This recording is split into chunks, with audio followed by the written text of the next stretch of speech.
এখানে কতগুলো সেন্টেন্স দেখতে পাচ্ছেন। আপনাকে বলতে হবে এখানে সাবজেক্ট, ভার্ব এবং অবজেক্ট কোনটা কি। সো প্রথম সেন্টেন্সে যদি আমি আপনাকে জিজ্ঞেস করি তাহলে আপনি খুব সুন্দর করে বলতে পারবেন আই হচ্ছে সাবজেক্ট, গো হচ্ছে ভার্ব, আর এখানে স্কুল হচ্ছে অবজেক্ট।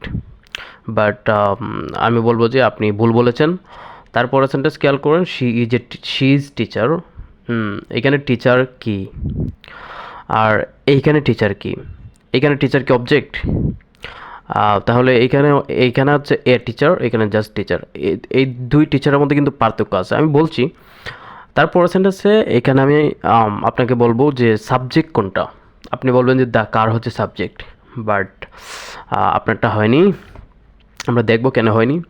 এই সেন্টেন্সটা আপনি পারবেন, একটু ট্রাই করেন। তাসনিম টিচার্স যারা, সো এখানে তাসনিম হচ্ছে সাবজেক্ট, টিচ হচ্ছে ভার্ব, আর যারা হচ্ছে অবজেক্ট। ওকে ফাইন, এটা আপনি পারছেন কারণ ছোটোবেলা থেকে শিখে আসছেন সাবজেক্ট, ভার্ব, অবজেক্ট। সো এটা মিলে গেছে, এবং এটা কাকতালীয়ভাবেই মিলে গেছে। কিন্তু একটু প্যাচ লাগায় যখন দিছি তখন আর আপনি পারেন নাই। এখানে আপনি স্কুলকে বলতেছেন কি অবজেক্ট, কিন্তু স্কুল অবজেক্ট না, এখানে স্কুলটা হচ্ছে কি অ্যাডভার্ব। ওকে, কেন অ্যাডভার্ব? কারণ এটা একটা প্লেস বোঝাচ্ছে, প্লেস বোঝাচ্ছে। সো দ্যাটস ওয়াই এটা হচ্ছে কি অ্যাডভার্ব, প্লেসগুলো অ্যাডভার্ব হয়। তারপর খেয়াল করেন, শি ইজ টিচার। এখানে টিচার হচ্ছে একটা অ্যাডজেক্টিভ। কেন অ্যাডজেক্টিভ? শি টিচারকে, টিচার হচ্ছে শি, তো এখানে টিচার দিয়ে এই শের কী বোঝাচ্ছে? গুণ বোঝাচ্ছে। তাহলে আমরা যদি গ্রামারের ভাষা বলতে যাই তাহলে এখানে বলবো যে বি ভার্বের পর অ্যাডজেক্টিভ বসে। সো সুতরাং টিচার হচ্ছে এখানে একটা অ্যাডজেক্টিভ, আর এই ইজটা হচ্ছে এখানে লিঙ্কিং ভার্ব। ঠিক আছে, ইজটা সে এবং টিচারের মধ্যে লিঙ্ক আপ করছে, দ্যাটস ওয়াই এই টিচারটা হচ্ছে একটা অ্যাডজেক্টিভ। এবার আসুন, শি ইজ এ টিচার। এখানে এ টিচার, এখানে টিচার কিন্তু আবার নাউন। কীভাবে নাউন?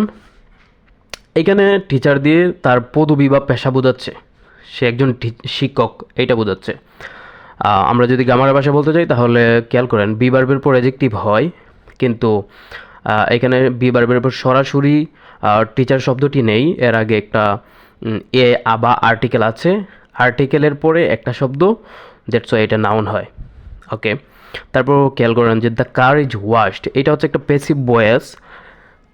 দ্য কার এইখানে হচ্ছে গাড়িটা নিজেকে নিজে ওয়াশ করতে পারে না, দ্যাটস ওয়াই এখানে দ্য কার সাবজেক্ট না, কারণ সাবজেক্ট হইতে গেলে তার কাজ করার ক্ষমতা থাকা লাগে, কিন্তু গাড়ির তো সেই ক্ষমতা নাই যে নিজেকে নিজে ধুয়ে ফেলবে, আছে? নাই, কেউ না কেউ এই গাড়িটিকে ওয়াশ করে। সো দ্যাটস ওয়াই এখানে দ্য কার সাবজেক্ট না, অবজেক্টও এখানে উজ্জ্ব আছে, সাবজেক্ট এখানে উজ্জ্ব আছে, দ্য কার এখানে এজ এ অবজেক্ট সাবজেক্টের জায়গায় বসছে। আর এটা তো আপনারা পারছেন যে তাসনিম টিচার্স যারা। ওকে ফাইন, বুঝতে পারলেন। এখন আপনাকে কী করতে হবে? এগুলো পারার জন্য আপনাকে ওয়ার্ডের সঠিক ব্যবহার শিখতে হবে, পার্ট অফ স্পিচগুলো ভালোভাবে জানতে হবে।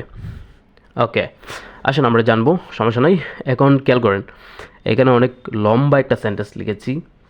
এই সেন্টেন্সের মধ্যে সাবজেক্ট ভার্ব অবজেক্ট খুঁজে পাবেন কি? পাবেন না। ওকে ফাইন, পাবেন না, ঠিক আছে, কিন্তু আপনি কি বলতে পারবেন এটা কোন সেন্টেন্স? এটা কি অ্যাসার্টিভ, ইম্পারেটিভ, অপারেটিভ, আর simple, complex, compound, active, passive? কী সেন্টেন্স এটা বলেন তো? আমি বলি এটা হচ্ছে একটা কমপ্লেক্স সেন্টেন্স, কারণ দেখাই যাচ্ছে খুব জটিল। সো এটা একটা কমপ্লেক্স সেন্টেন্স। এখানে ভার্ব কোনটা? এখানে রিয়েলাইজড হচ্ছে একটা ভার্ব, ওয়াজ স্ট্যান্ডিং এটা একটা ভার্ব, তারপরে আরও অনেকগুলো ভার্ব আছে। সো এই যে এখানে এটা একটা ভার্ব, এটা একটা ভার্ব। সো এখানে মূলত অরিজিনালি ভার্ব কোনটা? আসুন আমরা একটু ভেঙে ভেঙে দেখাই। এই মূলত এই সেন্টেন্সটাই ছিল, এটাকে আমি পার্ট পার্ট করছি। কয়টা পার্ট হচ্ছে? একটা, দুইটা, তিনটা, চারটা, পাঁচটা, ছটা। মূলত সেন্টেন্সটা হচ্ছে আই রিয়ালাইজড। কী রিয়ালাইজ করছে? এখন কী রিয়ালাইজ করছে? এই জিনিসটাকে বাড়াইছে। কীভাবে বাড়াইছে?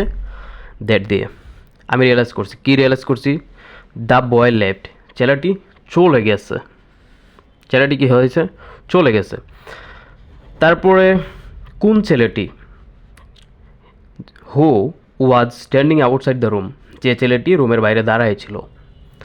এখন কেন সে চলে গেছে, এখন কারণ বিকজ হি থট, সে চিন্তা করছিল, কি চিন্তা করছিল, that nobody would help him, কেউ তাকে হেল্প করবে না।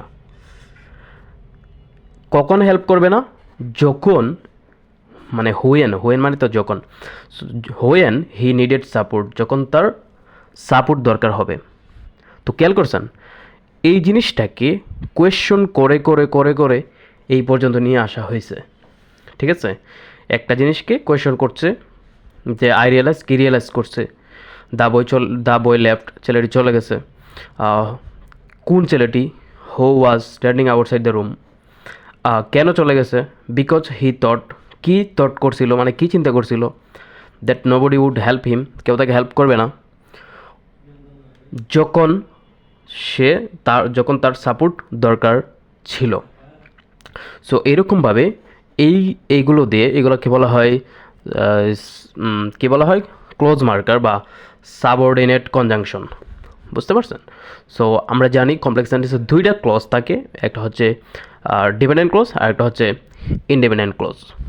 ওকে, সো ডিপেন্ডেন্ট ক্লজগুলো সাবঅর্ডিনেট কনজাংশন দিয়ে যুক্ত হয়ে হয়ে দেন হচ্ছে কমপ্লেক্স সেন্টেন্স গঠন করে বা ক্লজ গঠন করে। খেয়াল করেন, এটা যদি একটা ক্লজ হয় তাহলে এর আগে একটা দ্যাট বা সাবঅর্ডিনেট কনজাংশন আছে।